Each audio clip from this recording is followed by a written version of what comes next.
Hello बच्चों, आप सब कैसे हैं? अच्छे हैं? Very good. बच्चों, आज हम लोग केमिस्ट्री का सेकंड लेसन शुरू कर रहे हैं। Is matter around us pure? क्या हमारे चारों तरफ जो मैटर हैं वो प्योर हैं? उसी की बात हो रही है। इसमें बहुत सारी बातें हम लोग पढ़ेंगे कि प्योर मैटर कौन से हैं और इम्प्योर मैटर कौन से हैं। इम्प्योर को हम प्योर कैसे बनाएंगे, उसकी बहुत सारी टेक्निक्स देखेंगे। ठीक है, ये पूरे चैप्टर में आप लोगों को पढ़ना है। तो सबसे पहले अगर देखो बच्चों, तो जो मैटर है it is divided in two categories, pure and impure. जो प्योर हैं उनको हम सब्सटेंस भी कहते हैं। प्योर मैटर के लिए क्या वर्ड यूज होता है? सब्सटेंस। लेकिन आम लैंग्वेज में हर आदमी किसी चीज को सब्सटेंस कह लेता है, चाहे वो इम्प्योर है चाहे प्योर हो। लेकिन साइंस के लैंग्वेज में अगर आप सब्सटेंस की बात कर रहे हैं, it means you are talking about the pure material. और प्योर मैटर में कौन कौन आएगा? वो हैं आपके एलिमेंट और कंपाउंड। ठीक है, तो अभी पहले हम लोग इन्हीं की दोनों के बारे में बात करेंगे। सबसे पहले आज हम लोगों का टॉपिक होगा एलिमेंट्स के बारे में, कल फिर बात करेंगे कंपाउंड के बारे में, उसके नेक्स्ट लेसन में हम बात करेंगे इम्प्योर मैटर यानी मिक्सचर। इम्प्योर मैटर यानी मिक्सचर की बात करेंगे। ठीक है, फिर मिक्सचर भी आगे चल के डिवाइड हो गए दो पार्ट में, होमोजीनियस मिक्सचर और हेटेरोजीनियस मिक्सचर।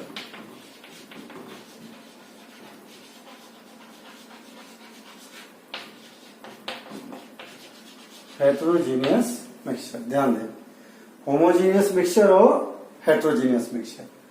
तो सब्सटेंस मैटर जो है दो ग्रुप में बांट दिया हमने, pure matter, impure matter. Pure matter का को दूसरा नाम क्या है? सब्सटेंस। इम्प्योर मैटर का दूसरा नाम क्या है? मिक्सचर।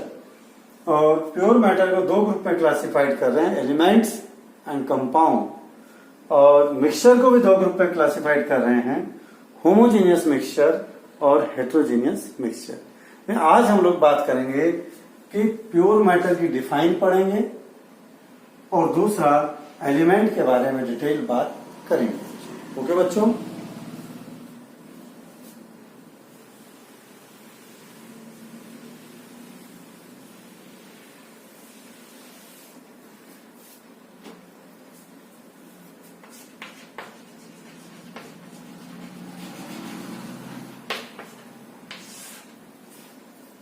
प्योर मैटर से मतलब है ऐसा मैटर जो फर्दर आगे और उसमें से कोई नया मैटर, कोई नई चीज सेपरेट नहीं कर सके किसी फिजिकल मेथड से, वो कहलाएगा pure matter. Matter which can not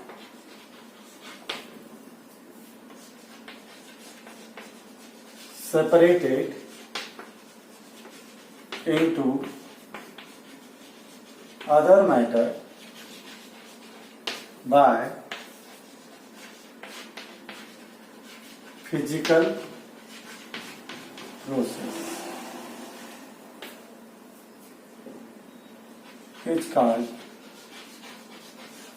pure matter और सब्सटेंस।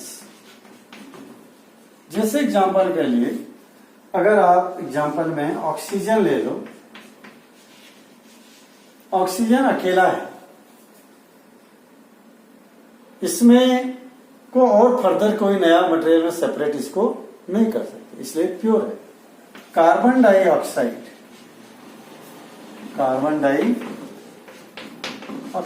CO2, कार्बन डाइऑक्साइड एक ही सब्सटेंस माना जाएगा, प्योर है ये, भले बना है कार्बन और ऑक्सीजन से, लेकिन कार्बन और ऑक्सीजन को हम फिजिकल मेथड से अलग नहीं कर सकते, इसलिए सिंगल सब्सटेंस है।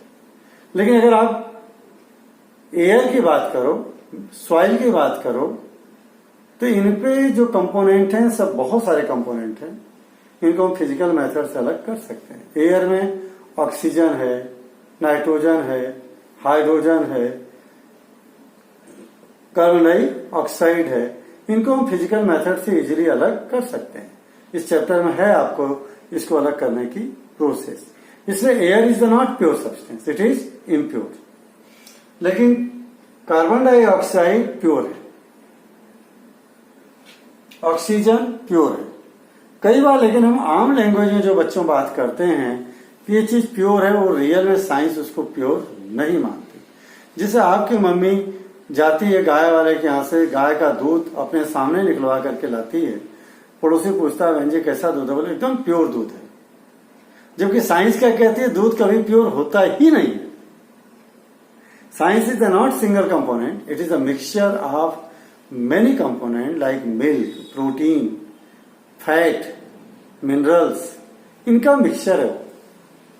इसलिए साइंस उसको प्योर नहीं कहती है। आप आम लैंग्वेज में बात कर रहे हैं, भले प्योर कहें उसको। प्योर से आम लैंग्वेज समझता शुद्ध है, यानी दूसरे कोई चीज की मिलावट नहीं है। साइंस कहती है वो सभी चीजें अशुद्ध हैं, वो सभी चीजें इम्प्योर हैं जो एक से ज्यादा चीजों से मिलकर बनी है, यानी सभी मिक्सचर जितने हैं वो सभी अशुद्ध हैं, इम्प्योर है साइंस के लैंग्वेज में। हम आम भाषा में कहते हैं प्योर है, ठीक है। मैं समझा कि जैसे मसाला है, मसाला कहते हैं बिल्कुल प्योर मसाला है, यानी उसमें मिलावट नहीं है आपके लैंग्वेज में। लेकिन साइंस उसको प्योर कभी मानेगी ही नहीं, क्योंकि मसाले में बहुत सारे कंपोनेंट प्रेजेंट होते हैं। इसलिए साइंस के लैंग्वेज में masala is not the pure substance. Clear हो गई बात बच्चों? अब बात करते हैं प्योर मैटर की बात। क्लियर होगी? Matter which can not be separated into other matter by physical process is called pure matter or substance. Example oxygen, carbon dioxide, hydrogen, बहुत सारे एग्जाम्पल पढ़े, एक्सेट्रा। क्लियर? अब हम बात करेंगे प्योर मैटर को मैंने दो भागों में बांटा था, देखा आपने, एलिमेंट और कंपाउंड। तो हम बात करेंगे आज एलिमेंट।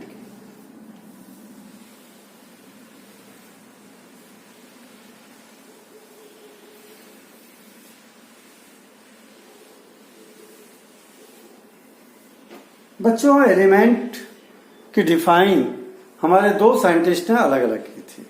सबसे पहले लुइजियर ने डिफाइन किया था।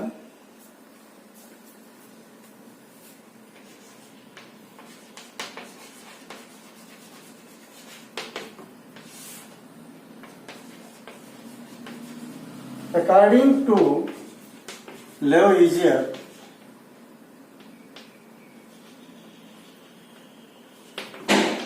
according to Lavoisier, element is a substance which cannot be further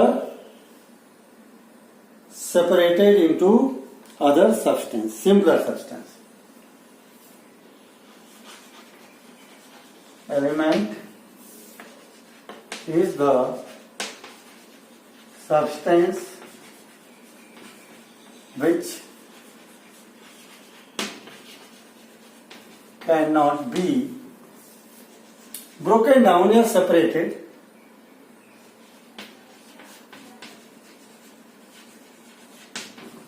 further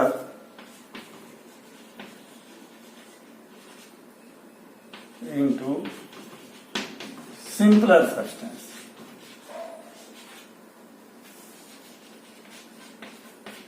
उनका कहने का मतलब था एलिमेंट एक ऐसा सब्सटेंस है जिसको हम आगे और उससे सिंपल चीज में तोड़ नहीं सकते। जैसे ऑक्सीजन है, एग्जांपल ऑक्सीजन को जो है आगे ये टूटेगा ही नहीं, कोई नई चीज में बनेगा ही नहीं। ऑक्सीजन हमेशा ऑक्सीजन ही रहेगा, चाहे जितना तोड़ लो, फोड़ लो, कुछ भी कर लो। बात सही थी इनकी। लेकिन बाद में बच्चों इससे इजी डेफिनेशन डाल्टन ने दिया। According to Dalton,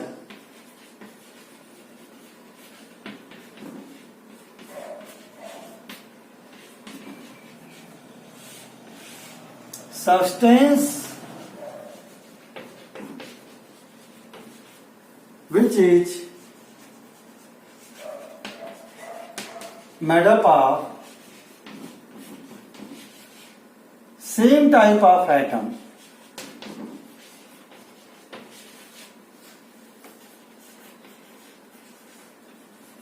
is called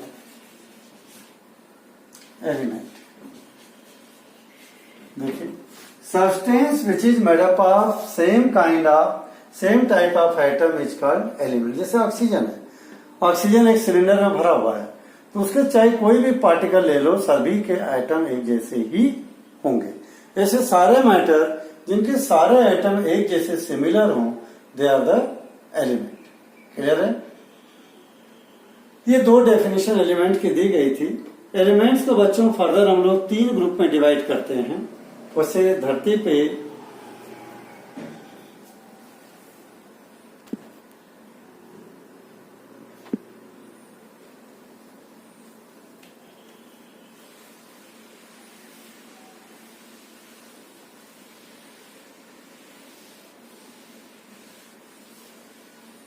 exam में आप डाल्टन वाली डेफिनेशन को लिखेंगे तो ज्यादा बेस्ट रहेगा।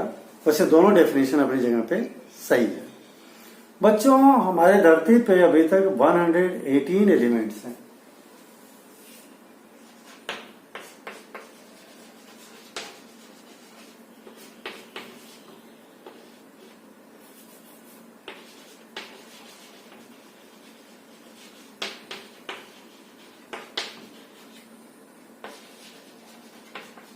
कितने एलिमेंट्स हैं? 118। इनमें से 92 नेचुरल हैं, बचे 26 उसको हमारे साइंटिस्ट ने आर्टिफिशियली बनाया है।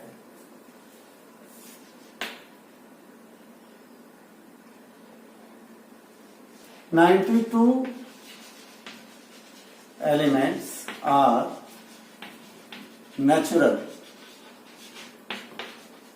and 26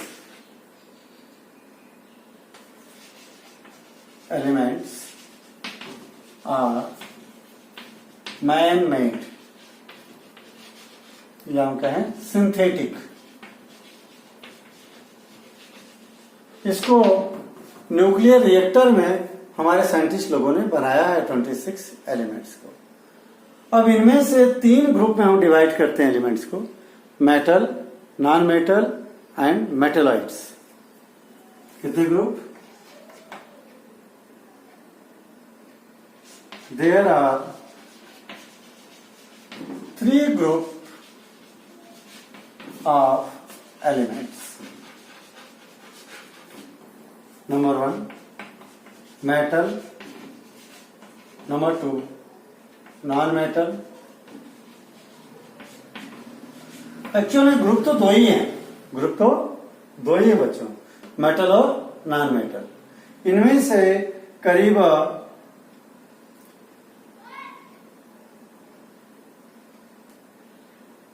और तीसरा ग्रुप जो है 22 नॉन मेटल है। कितने? 22 नॉन मेटल, और जो बच गए वो सभी क्या होंगे? मेटल। इनमें से 22 क्या हो गए? नॉन मेटल, और जो बच गए वो सभी मेटल। ठीक है, 118 से माइनस कर देना 22, जो बच गए सारे मेटल है। इसी में से जो बचे मेटल, उन्हीं में से कुछ ऐसे हैं कि कभी कभी को नॉन मेटल की प्रॉपर्टीज भी शो करते हैं। 7 एलिमेंट्स हैं, उनको हम कहते हैं मेटेलॉइड्स।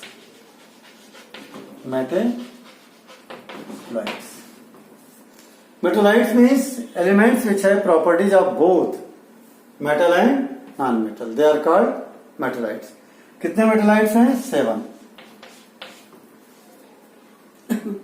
अब जरा हम लोग देखते हैं कि जो मेटल है और नॉन मेटल है, इनकी प्रॉपर्टीज को कंपेयर करके देखते हैं। बच्चों, 8th क्लास में आपने मटेरियल चैप्टर जो था 4th lesson, metal and non metal, वहां पर भी आप अभी जस्ट पढ़ करके आए हो physical properties of metal and non metal.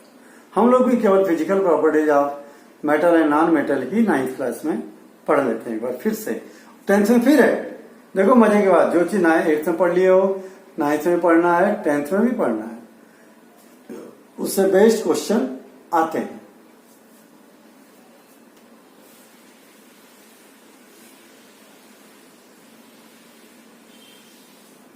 पहले मैं एक एक प्रॉपर्टीज को लेकर के आपको एक्सप्लेन कर देता हूं, फिर उनका डिफरेंस बना करके हम लोग लिख लेंगे। बच्चों, पहली मेटल की फिजिकल प्रॉपर्टीज है malleability.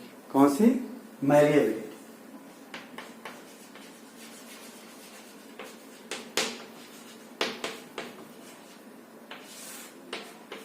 Property to change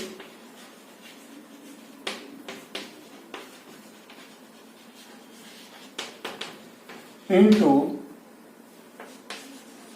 thin sheet on hammering।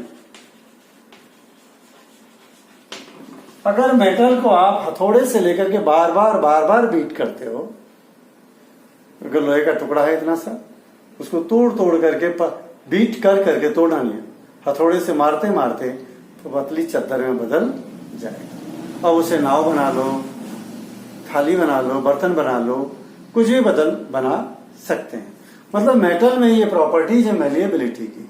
Malleability मतलब चद्दर में बदल जाना, इसलिए मेटल्स को मैलिएबल कहते हैं। So metals are malleable. Property to change into thin sheet on hammering is called malleability. So metals are malleable. Metals कैसे हैं? मैलिएबल। अब सोचो, मैलिएबल नहीं होते मेटल तो थाली होती, रेलवे के डब्बे होते, हमारे टेबल बेंच होती, क्या नहीं हो पाते। लेकिन मेटल में प्रॉपर्टीज है थिन शीट में बदल जाने की, इसके वजह से ये जो है कैसे हैं, हमारे कई सारे यूज में आते हैं। क्लियर है? नॉन मेटल जितने हैं वो जो है कैसे हैं? ब्रिटल है, मैलिएबल नहीं है। उनको मारोगे, कोयले को मारिए, सल्फर को मारिए हथौड़े से, they will break down into pieces. इस प्रॉपर्टीज को हम बोलते हैं ब्रिटलनेस। ब्रिटलनेस क्या मतलब? On hammering material break down into small pieces is called brittle. तो मेटल जो है नॉन ब्रिटल है। लेकिन एक चीज यहां ध्यान दूं, मैलिएबिलिटी में भी दो मेटल ऐसे हैं जो नॉन मैलिएबल है। यहां लिख लो, so metals are malleable except sodium and potassium. बहुत सारे में ये वो रहेंगे, एक्सेप्शन के रूप में रहेंगे। पोटेशियम का सिंबल के याद करेंगे, सोडियम का सिंबल एन। अब ये याद करते चले सिंबल, थर्ड लेसन में सब याद करना आपको, एक एक करके याद करेंगे तो इजी रहेगा। सोडियम के लिए एन है और पोटेशियम के लिए के। इनके अलावा सभी मैलिएबल है और एक मरकरी भी है, and mercury Hg। Mercury liquid होती है, लिक्विड मेटल। अब वो कैसे शीट में बदलेगा नहीं, इसलिए वो भी नॉन मैलिएबल। क्लियर हो गया? तीन जो है एक्सेप्शन हो गए, बाकी सारे मैलिएबल है। और नॉन मेटल सारे ही कैसे हैं? Non malleable. यानी नंबर 2 बता देता हूं, ब्रिटल। ब्रिटल का मतलब होता है property to change, property to break down into pieces on hammering. Hammering करेंगे तो ये छोटे छोटे पीसेस में टूट जाएंगे। इस प्रॉपर्टी को हम क्या कहेंगे बच्चों? ब्रिटल। ठीक है? Property to break down into pieces on hammering is called brittle. But metals are non brittle. Metals कैसे हैं?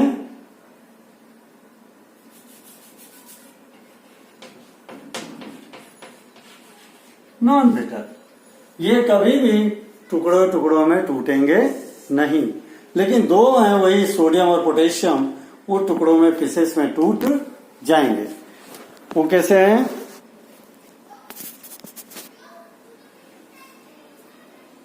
यहां लिख देते हैं अपन non brittle except sodium potassium. ठीक है, ये इनके ऊपर हथौड़ा मारोगे they will break down into pieces. बाकी पे डाउन मारोगे हथौड़ा मेटल पे तो पीसेस में टूटेंगे नहीं, they will change into thin sheet. ये दो प्रॉपर्टीज हो गई। तीसरी देखते हैं।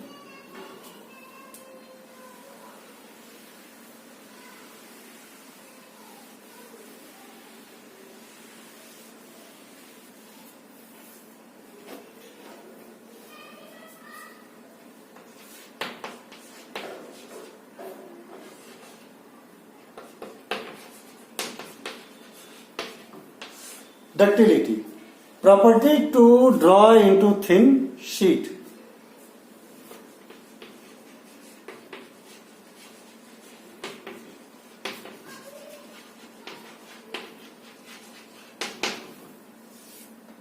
Property to draw into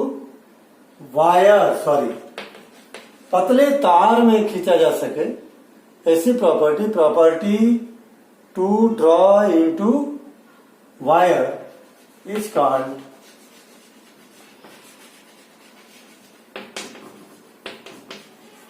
ductility. क्या कहेंगे इसको? डक्टिलिटी कहेंगे।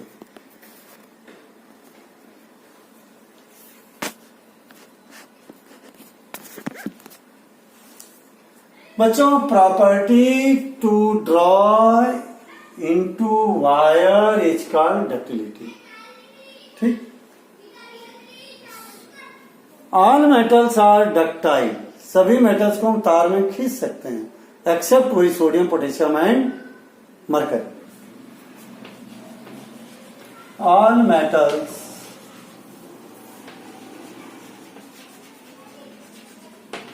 Are ductile except sodium potassium and mercury.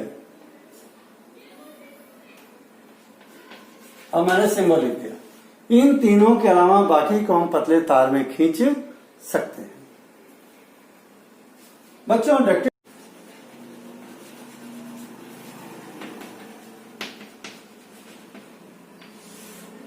Property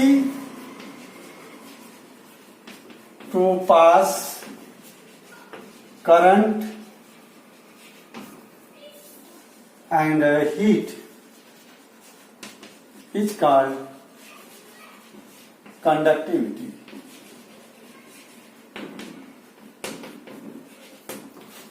All metals are good conductor of heat and current.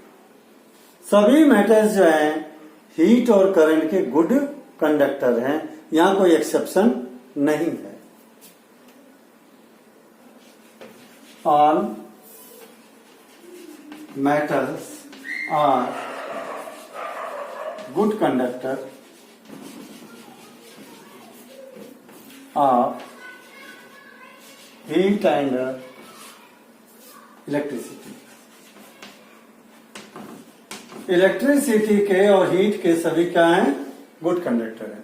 बच्चों, इन दो इस प्रॉपर्टी की वजह से मेटल का यूज कहाँ होता है? बिजली के तार बनाने में। ज्वेलर्स जो है गहने बनाता है, चेन बना लेता है, पतले तार में बदल पाते हैं तो। ठीक है। और इस प्रॉपर्टी की वजह से good conductor of electricity, so transfer the current wire बनाने में। हीट का गुड कंडक्टर है खाना पकाने के यूटेंसिल्स बनाने में। ये इन्हीं प्रॉपर्टी की वजह से बर्तन का यूज, मेटल्स का यूज भी है। आगे देखता हूं प्रॉपर्टी।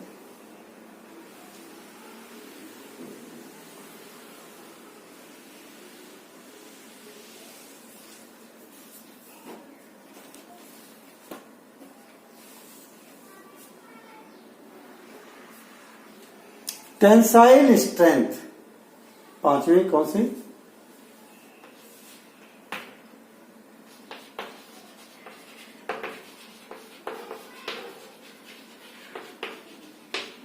टेंसाइल स्ट्रेंथ का मतलब है load bearing capacity. Property to bear load. जैसे पतले बड़ा पत्थर है, पतले तार में बांध करके भी लटका दोगे तो तार टूटेगा नहीं, क्योंकि उसको लोड बियर करने की क्षमता है। वहीं अगर नॉन मेटल बांधोगे तो वो टूट जाएगा, उसमें लोड बियरिंग कैपेसिटी नहीं है या कम है, यानी उसकी टेंसाइल स्ट्रेंथ कम है, इसकी टेंसाइल स्ट्रेंथ ज्यादा है। Property to bear load is called tensile strength.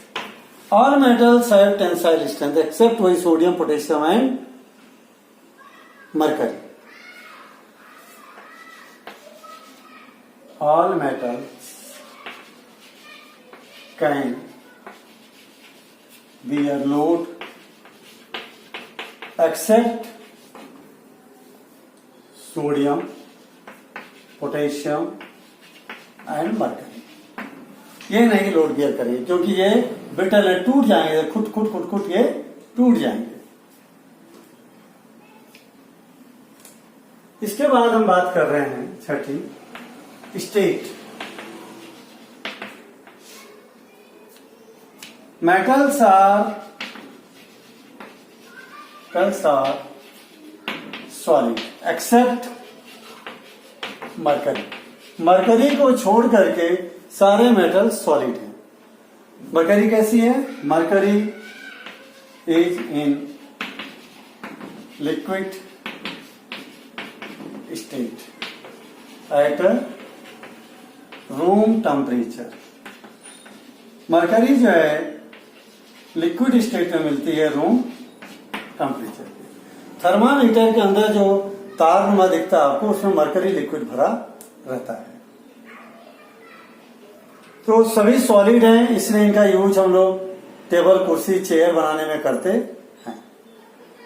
ठीक है बच्चों, एक बात आ रही है, सोनोरस 6 हो गई।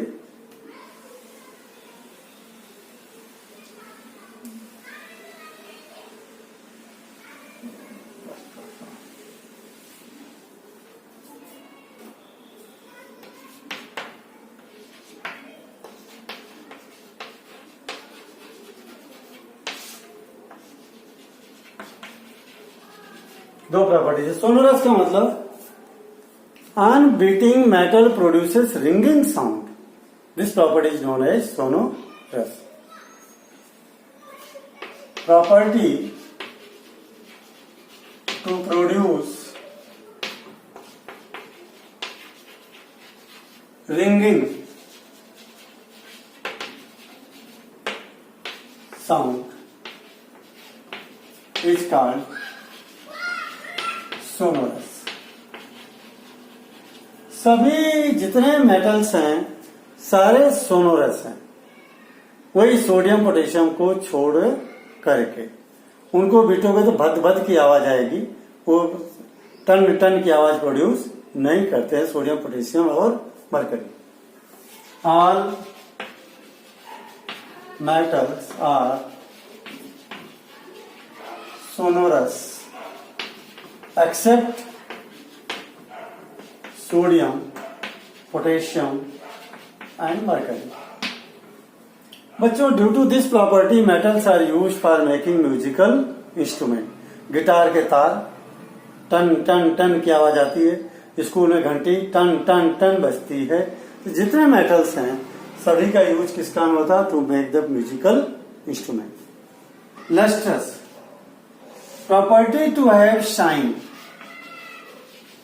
Property to have shine. सभी मेटल्स लस्ट्रस हैं, ऑल मेटल्स आर लस्ट्रस, सभी मेटल में शाइन होती है, कोई एक्सेप्शन यहां नहीं है। सोडियम पोटेशियम भी चमकते हैं चांदी के जैसे, मरकरी भी चमकती है। ठीक है। लास्ट प्रॉपर्टी,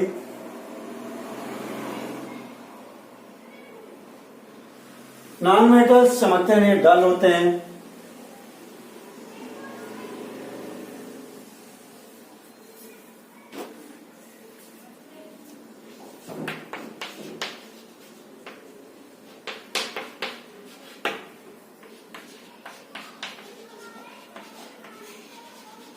हार्डनेस, डेंसिटी को आपने 8 से पढ़ा है।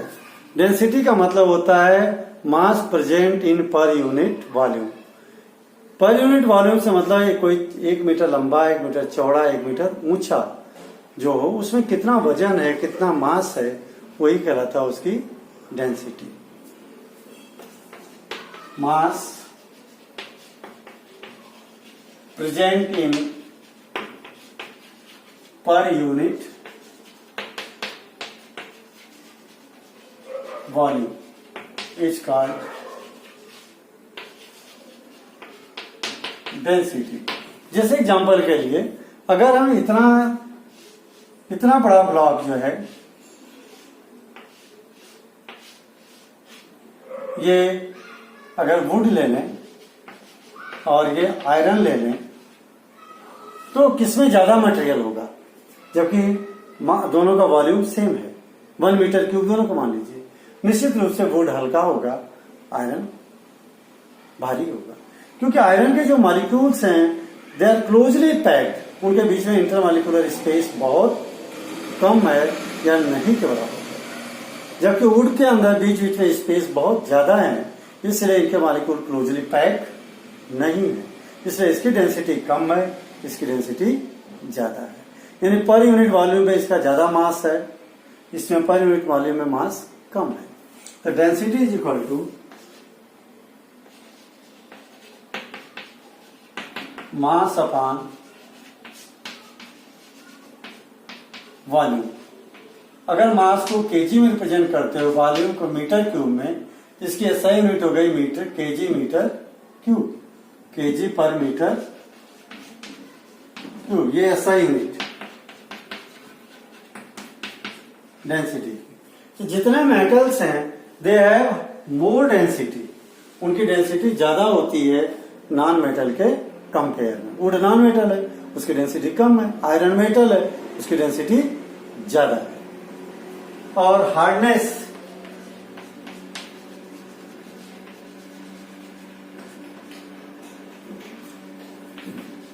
all metals are hard except mercury। और एक लास्ट 11वां पॉइंट है melting point and boiling point.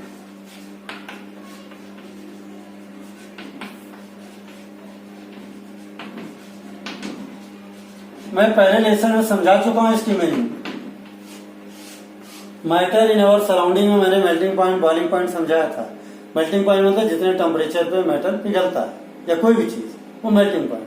जितने टेम्परेचर पे सब्सटेंस बॉइल हो, बॉइलिंग पॉइंट। तो metals have high melting and boiling point compare to non metals. है हाई एमपी एंड बीपी।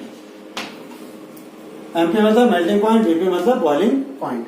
बच्चों मैंने 11 प्रॉपर्टीज टोटल मेटल और नॉन मेटल का बताया। अब इसको एक टेबल बना करके अगर आप कंपेयर कर लेंगे तो आपके लिए इजी हो जाएगा।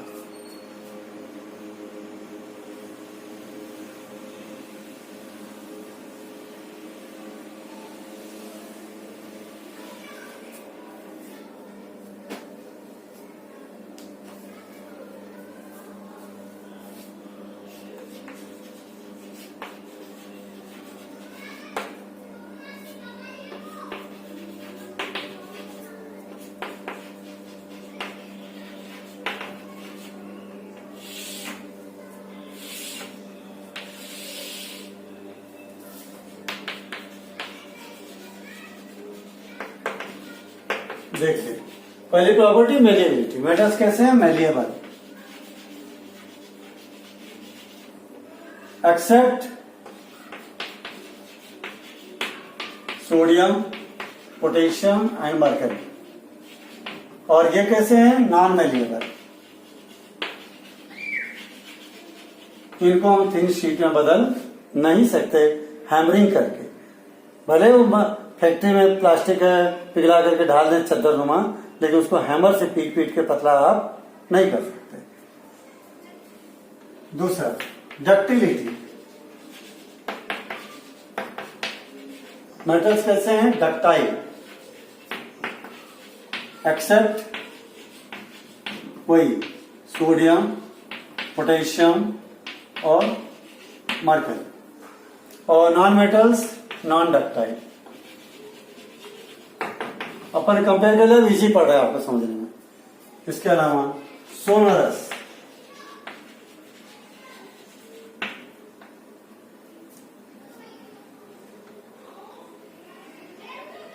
प्रोड्यूस साउंड, और ये नॉन सोनोरस, ये आवाज प्रोड्यूस नहीं करेंगे। Lustrous,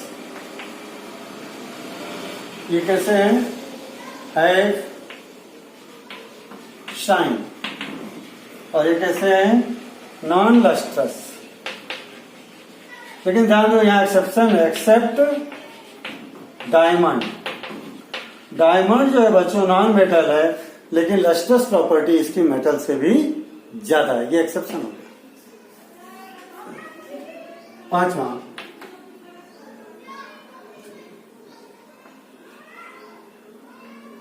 MP and BP.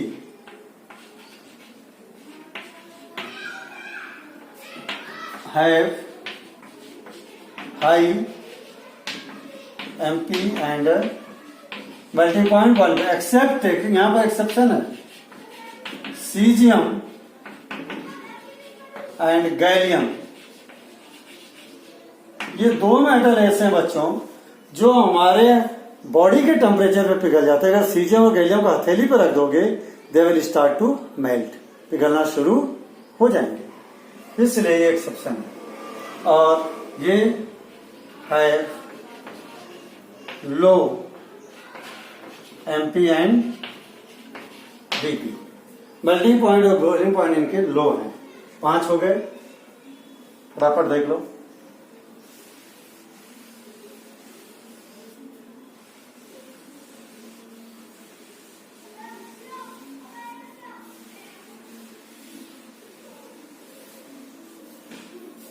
Conductivity,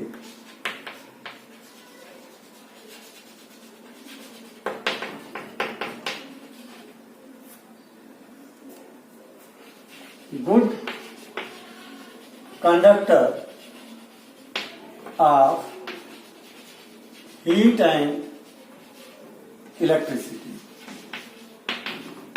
और ये बैड कंडक्टर, इनमें से करंट वगैरह फ्लो नहीं होगी। लेकिन यहां पे एक्सेप्शन है, एक्सेप्ट ग्रेफाइट।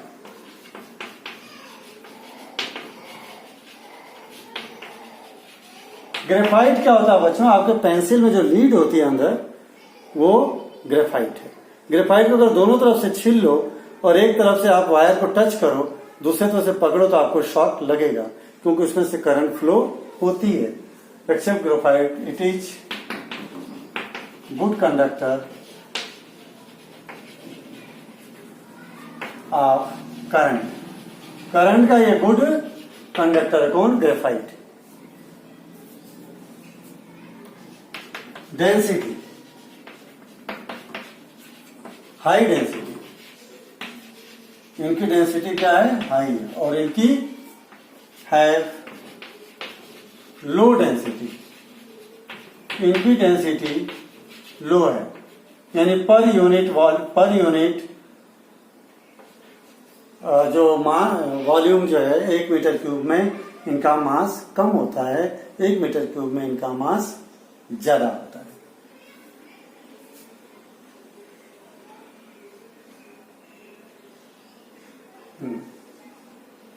ब्रिटलनेस,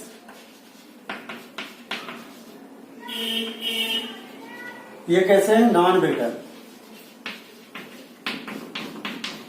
और ये ब्रिटल। हथौड़े से मारोगे तो छोटे छोटे टुकड़ों में टूट जाएंगे, और ये छोटे छोटे टुकड़ों में टूटेंगे नहीं, ये क्या होंगे, चादर में बदल जाएंगे। 8 प्रॉपर्टी हो गई।